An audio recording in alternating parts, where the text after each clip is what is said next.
The morning started like any other Tuesday. Jake Morrison was drinking his coffee at the military base in Montana when the screens went black. Every television, every computer, every phone in the building stopped working at exactly 8:47 a.m.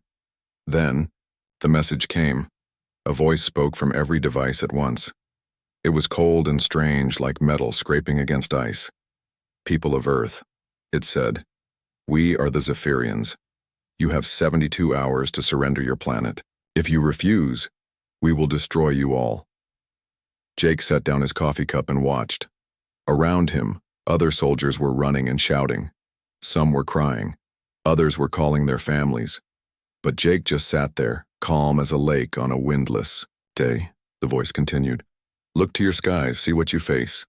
Jake walked outside with everyone else. Above them, hanging in the blue Montana sky like a giant silver knife, was a ship.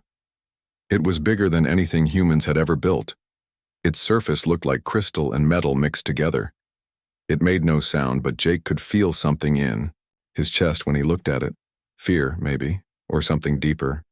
Similar ships appeared over every major city on Earth: London, Tokyo, New York, Moscow. The news reports that managed to get through showed the same thing everywhere. Massive alien vessels, silent and waiting. "Sir?" Sergeant Lisa Carter appeared beside Jake. She was young, maybe 25, and her hands were shaking. "What do we do?" Jake looked at her. Lisa had been his assistant for 2 years. She was smart and brave, but right now she looked like a scared child. "We wait," he said, "and we watch." Wait for what? For them to show us what they can do. They didn't have to wait long. The first demonstration came 6 hours later. A Navy fleet in the Pacific Ocean tried to get close to one of the alien ships. Jake watched the news coverage in the base's main room with 50 other soldiers. The DI reporter's voice was shaky as she described what was happening. "The USS Montana is firing missiles at the alien vessel," she said. "The missiles they're just disappearing. The alien ship isn't even moving." On the screen, they could see the Navy ships firing everything they had. Missiles, bullets, even a torpedo. Nothing touched the alien ship. Every weapon just vanished when it got close, like it had never existed. Then the alien ship moved for the first time. It turned slowly, like a sleeping giant waking up. A beam of blue light came from its bottom. When the light touched the USS Montana, the massive warship simply folded in on itself like paper in a fire. In 3 seconds, a billion-dollar destroyer was gone. The room went silent. "Jesus Christ," someone whispered. Jake picked up his phone and dialed a number. The person who answered had a deep, rough voice. "Pete's Books," the voice said. "Pete, it's Jake. You watching the news?" "Yeah. Been waiting for this call." "Time to boy. Dust off the old plans." "Already on it. Amy's standing right here." Jake smiled a little. "Tell her to start working on those equations we talked about and call Carlos." "The truck driver? He's more than that, and you know it." Jake hung up and dialed another number. This time a woman answered. "Rodriguez here."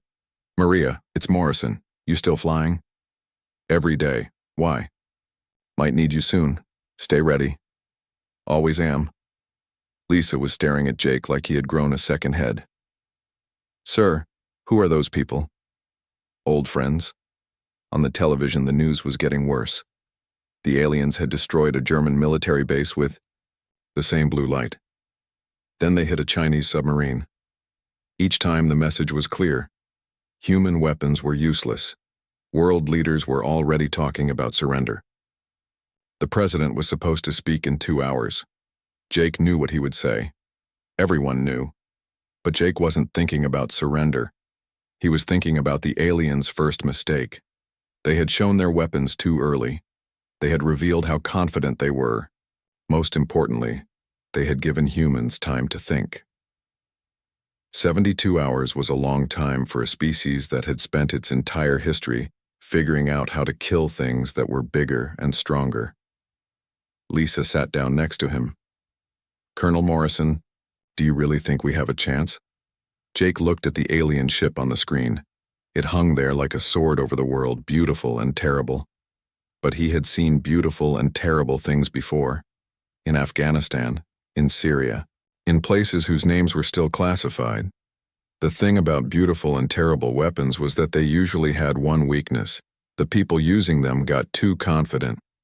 Lisa, let me ask you something. What's the most dangerous animal on Earth? She frowned. A tiger, a shark? Nope. It's a human with a plan and nothing left to lose. Jake stood up and walked toward his office. He had calls to make and people to contact. The aliens had given Earth 72 hours to surrender. Jake was going to use every single one of those hours. Behind him, the news continued. More demonstrations of alien power. More calls for surrender. More fear. But in a small office in Montana, one man was getting ready for war. Not the kind of war the aliens expected. Not the kind of war anyone expected. The kind of war that humans were born to fight. 48 hours remained when Jake made his first move. The world was falling apart. Every news channel showed the same thing. Panic in the streets, empty stores, and long lines of cars trying to leave the cities. World leaders met in emergency sessions, but Jake knew they would choose surrender. Against alien ships that could fold battleships like paper, what else could they do? But Jake wasn't watching the news.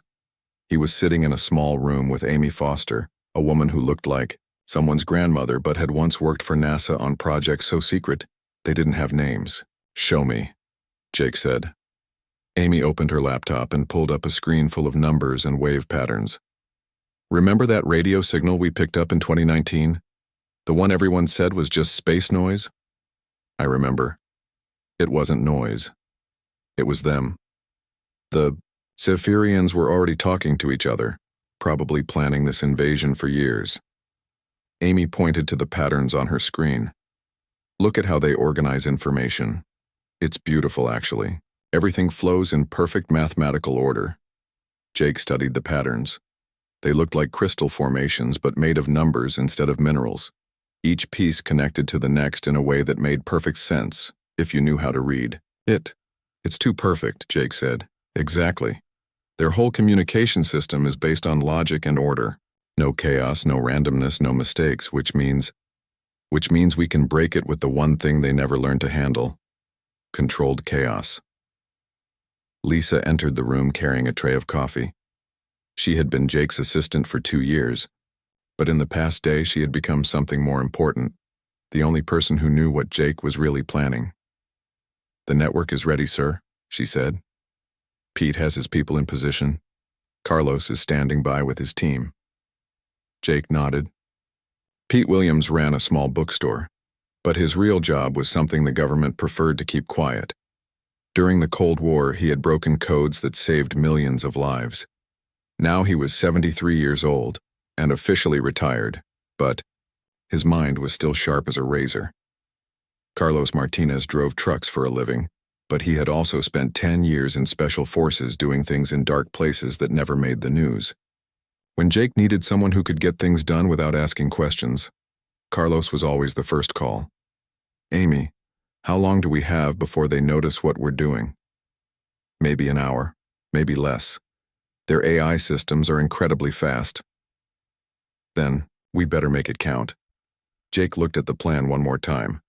While every military in the world was trying to shoot down the alien ships, he was going to do something completely different. He was going to talk to them, but not the way they expected. "Lisa, start the broadcast." Lisa typed commands into her computer. Around the world, small radio stations and communication satellites that nobody paid attention to anymore began transmitting. To anyone listening, it sounded like surrender negotiations. Jake's voice, calm and professional, began speaking to the aliens. "This is Colonel Jake Morrison of the United States Army," he said into the microphone. "We wish to discuss terms of surrender." But hidden in Jake's words, woven between the sentences like invisible thread, was something else. Amy had spent 20 years studying how information could be turned into a weapon. Every pause Jake made, every word he chose, every mathematical formula he mentioned as part of the surrender terms was carefully designed to create problems in the aliens' perfect system. The Zephyrians heard surrender and thought they were winning, but their computers heard something different. They heard information that didn't fit their patterns. Information that created loops and dead ends in their crystal-clear logic. At first, nothing seemed to happen. The alien ships hung in the sky, just like before. World leaders continued their emergency meetings. People continued to panic. Then, 37 minutes after Jake started broadcasting, the ship over Denver began to wobble. "There," Amy said, pointing at her computer screen. "Look at their communication traffic, it's stuttering." On her screen, the clean mathematical patterns of alien communication were developing gaps. Small ones at first, like missing pieces in a puzzle, but gaps that were growing bigger every minute. The ship over London started moving in a slow circle, like it was confused about where it was supposed to be. The one over Tokyo flickered, its crystal surface dimming and brightening randomly. "They're trying to fix it," Amy said. "But every time they patch one problem, our information creates two, more. It's like a virus but made of math instead of code." Jake kept talking into the microphone, his voice steady and calm. To the world, he sounded like a soldier trying to save humanity through diplomacy. But every word was a weapon, every pause, a blade cutting into the aliens' perfect system. Lisa watched the news feeds from around the world. "Sir, people are starting to notice the ships are acting strange." "Let them notice. Phase 1 is almost complete." 45 minutes after the broadcast began, the ship over Paris suddenly dropped 300 feet before catching itself. The one over Moscow began rotating slowly, like a coin spinning in the air. Then Jake heard what he had been waiting for. The alien voice came through every communication device on Earth again, but this time it was different. Instead of cold and perfect, it sounded frustrated. "Humans," the voice said. "Your surrender negotiations contain errors. Correct these errors immediately." Jake smiled. It was the first time in 2 days that anyone on Earth had smiled while looking at an alien ship. "Amy, how much damage did we do?" Amy studied her screens. "Their local communication networks are compromised. They can still talk to each other, but not efficiently. It's like giving someone a stuttering problem right before they have to give a speech." "And their ships? Still dangerous, but not as coordinated. We've bought ourselves some time." Jake stood up and walked to the window. Outside, the alien ship over Montana was still there, but it was moving differently now. Less confident, less perfect. "Lisa, send the signal to Pete and Carlos. Tell them Phase 1 is complete." "What's Phase 2, sir?" Jake looked at the ship hanging over them like a crystal sword. For the first time since this began, it didn't look invincible. It looked like something that could be beaten. "Phase 2 is where we turn their greatest strength into their greatest weakness." The alien voice came through the speakers again, more frustrated than before. "Humans, you will correct these errors or face immediate destruction." But Jake wasn't listening to the words anymore. He was listening to the tone. The perfect cold confidence was gone. In its place was something Jake recognized from 100 battlefields, the sound of an enemy that was starting to realize they might be in trouble.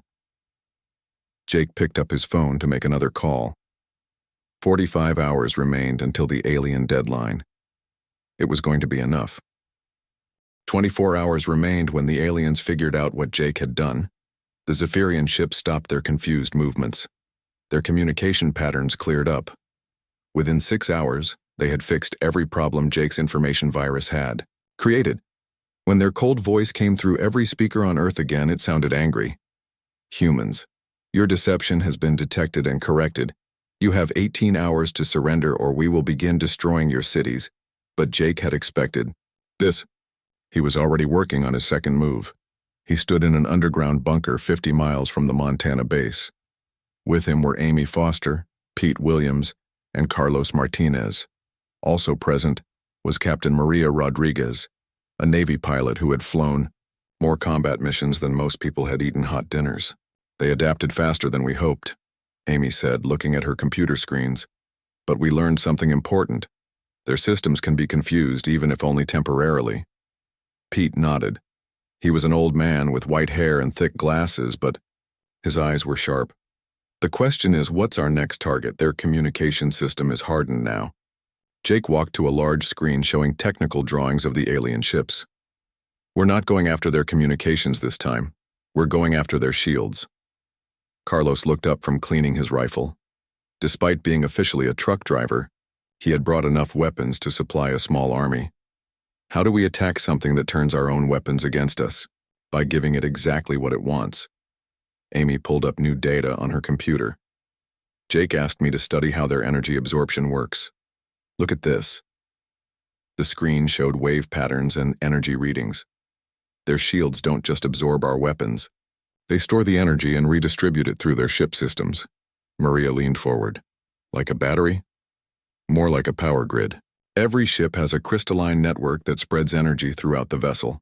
It's incredibly efficient, but every system has a breaking point, Jake finished. Amy, show them the resonance calculations. Amy typed commands, and the screen filled with mathematical formulas.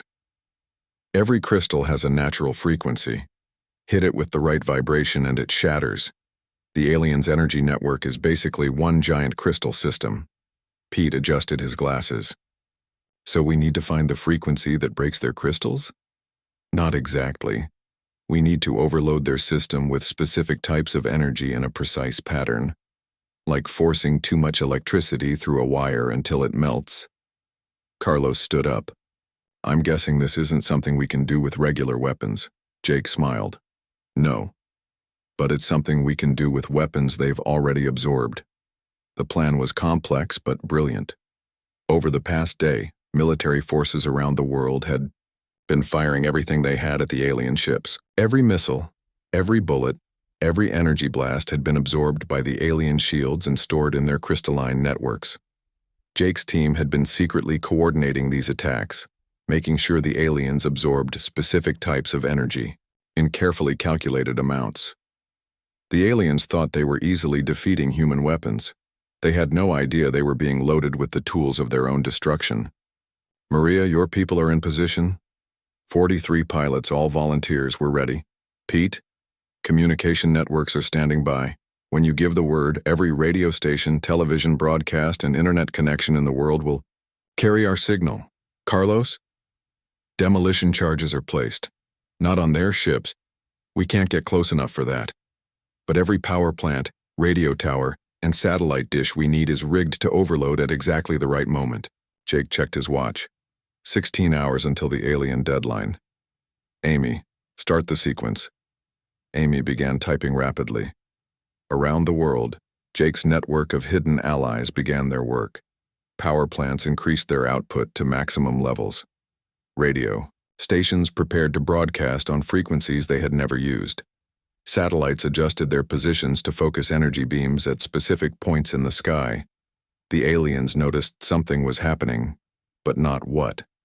Their sensors detected increased human activity, but it looked like preparations for a last desperate attack. They were right, but not in the way they expected. Energy levels building, Amy reported. Global power grid is at 97% capacity. Carlos, begin phase 1. Around the world, Carlos's people activated their charges, not to destroy anything, but to overload everything. Power plants pushed beyond their safety limits. Radio towers broadcast at dangerous levels. Satellite dishes focused their signals with surgical precision. The aliens' shields began absorbing this new energy just like they had absorbed every previous attack. But this energy was different. Instead of random weapons fire, it was carefully tuned, precisely focused, and perfectly timed. Maria, launch your birds. 43 fighter jets took off from airfields around the world. Each carried a single missile with a very special warhead. Not explosives, but crystals. Human-made crystals designed to vibrate at exactly the right frequency when hit with energy. The pilots flew straight at the alien ships just like hundreds of pilots had done over the past 2 days. The aliens prepared to absorb another useless attack. But when the missiles hit the alien shields and were absorbed, something different happened. The human crystals in the warheads began vibrating inside the alien energy network. The vibrations matched the natural frequency of the alien ship crystals perfectly. Resonance cascade beginning, Amy announced. Jake watched the screens showing energy readings from the alien ships. The smooth, organized patterns were becoming chaotic. The absorbed energy from the past 2 days of attacks was being forced to vibrate in ways the crystalline network couldn't handle. The first ship to fail was over Tokyo. Its crystal surface began flickering rapidly, like a strobe light. Then cracks appeared, spreading across its hull like lightning. "It's working," Maria said, watching through her binoculars. The ship over London started spinning uncontrollably. The one over New York began dropping altitude as its systems failed. All around the world, the invincible alien vessels were shaking themselves apart from the inside. But the aliens weren't giving up. The ships that were still functional began firing their blue death beams at major cities. If they couldn't conquer Earth, they would destroy it. "Casualty reports coming in," Lisa said from her communication station. "They're hitting population centers. Millions dead already." Jake felt each death like a knife in his chest. But he couldn't stop now. The plan was working, but it wasn't complete. "Amy, how many ships are still operational?" "Roughly 60%. They're adapting again, trying to stabilize their systems. Then it's time for Phase 3. Jake picked up a microphone connected to every communication device on Earth. "What?" He was about to do would either save humanity or drive the aliens to complete genocide. "Pete, Carlos, Maria, execute Phase 3. "Sir," Lisa said quietly. "What is Phase 3? Jake looked at her, and for the first time since the invasion began, she saw something in his eyes that wasn't completely human, something older, something that understood war in ways no normal person could. Phase 3 is where we show them what it really means to be human." Around the world, Jake's network began broadcasting something the aliens had never encountered before. Not weapons, not surrender terms, not mathematical formulas. They began broadcasting humanity itself. Music, poetry, art, literature, and most importantly, human emotions. Everything that made people human, transmitted directly into the alien ships through every frequency, every wavelength, every form of communication Earth possessed. The effect on the alien crystalline minds was immediate and devastating. They began screaming. The screaming came through every speaker on Earth. It wasn't human screaming. It was something else entirely, like metal tearing, like glass breaking, like the sound of a mind falling apart. The alien ships began firing wildly at everything: cities, forests, oceans, even each other. Jake stood in the bunker watching the chaos unfold on dozens of screens. His third move was working, but the cost was terrible. The dying aliens were taking millions of humans with them. "Sir, we have to stop this," Lisa said. Her face was pale as she watched news reports of alien weapons destroying entire city blocks. "They're killing everyone." "No," Jake said quietly. "We finish this. If we stop now, the ones that survive will come back with friends." Amy was typing frantically at her computer. "The cultural broadcast is overloading their collective consciousness. They can't process human emotional content. It's like forcing someone to drink the ocean." On the screens, the alien ships were acting like wounded animals. Some spun in circles, firing randomly. Others crashed into mountains or plunged into the sea. A few tried to flee into space but exploded before reaching orbit. But the most disturbing thing was what was happening to the ships that were still functional. They had stopped targeting humans and started targeting each other. "Their network is fracturing," Pete reported from his station.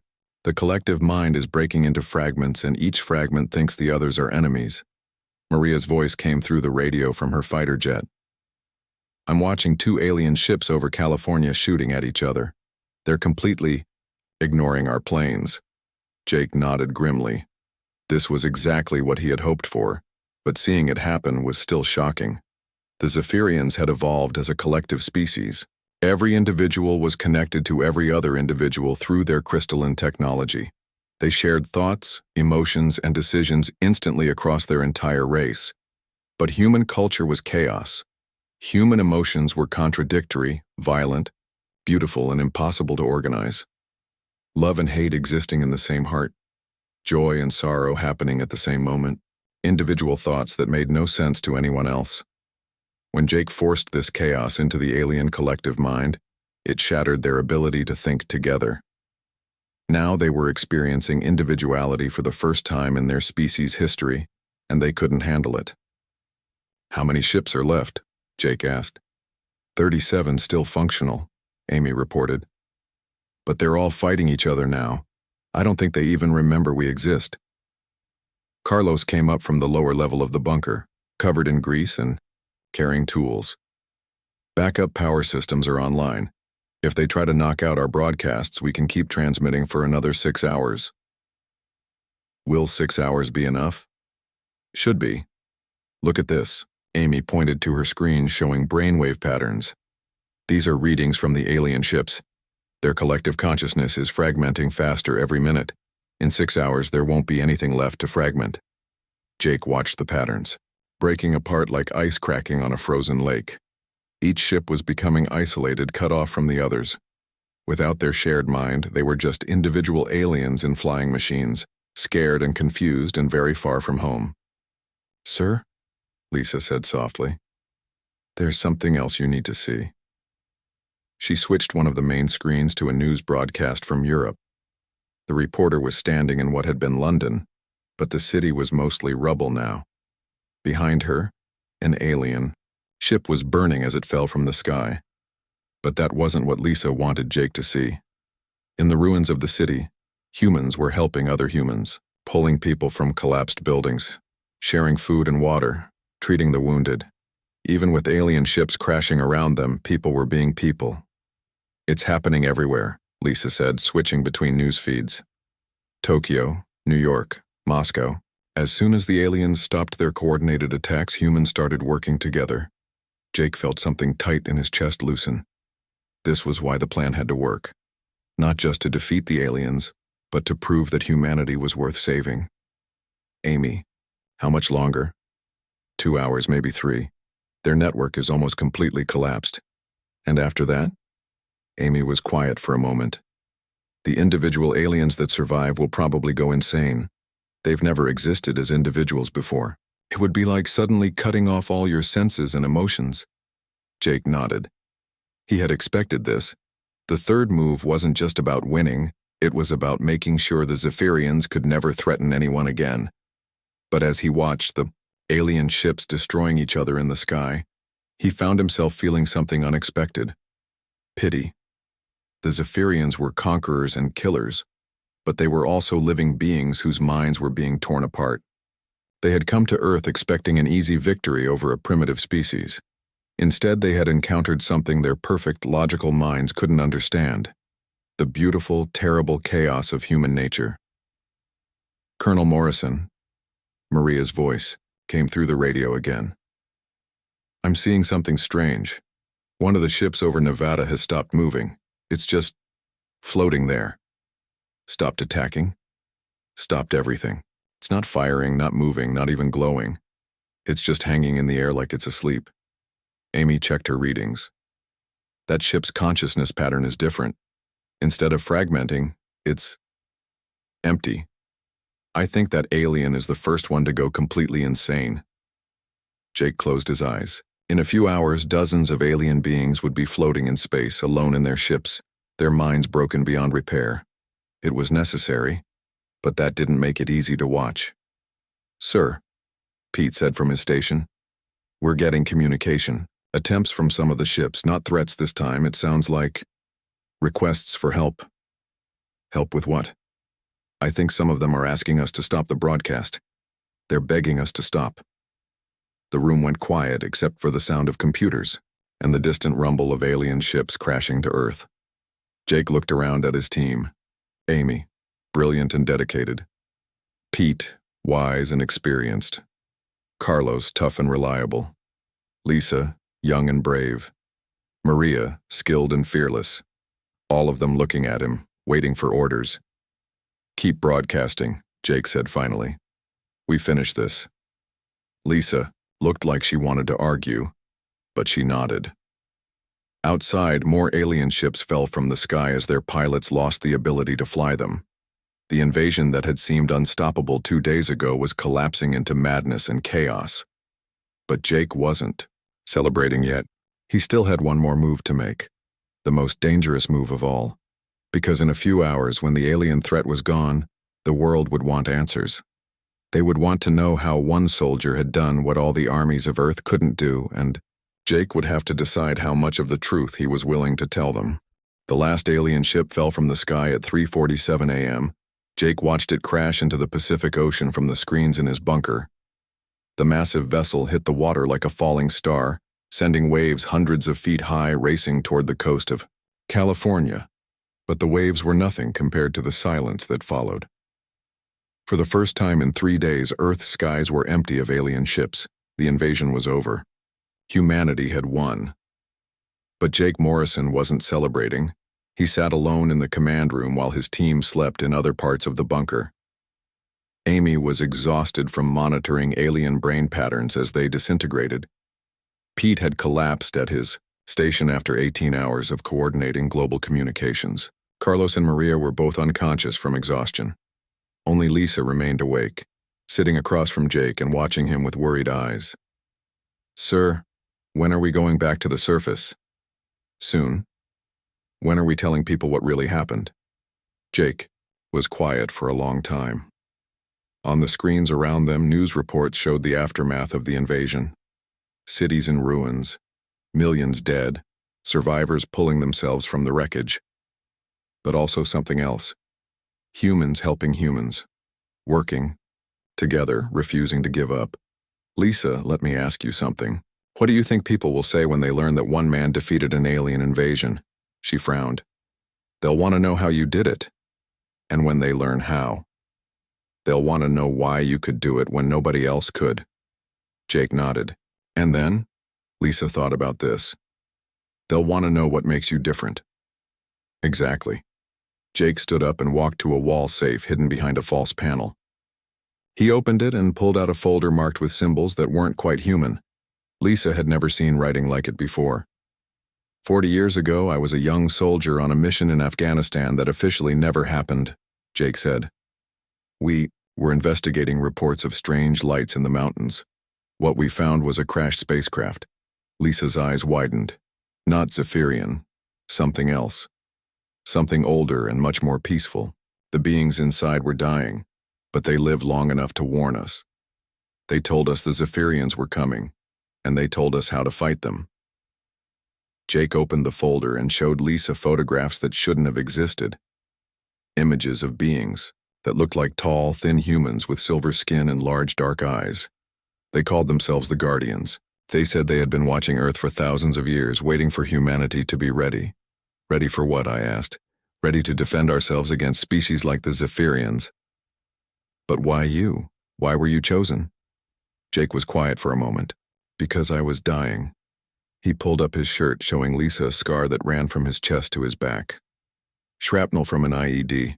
The doctors said I had maybe 6 hours to live. The Guardian who was still alive offered me a choice. Die as a human or live as something more. What did you do? I chose to live. They gave me genetic modifications that let me think like them while remaining human. Enhanced pattern recognition, improved strategic thinking, the ability to see connections that others miss. But most importantly, they gave me the plans. Jake showed her more documents from the folder.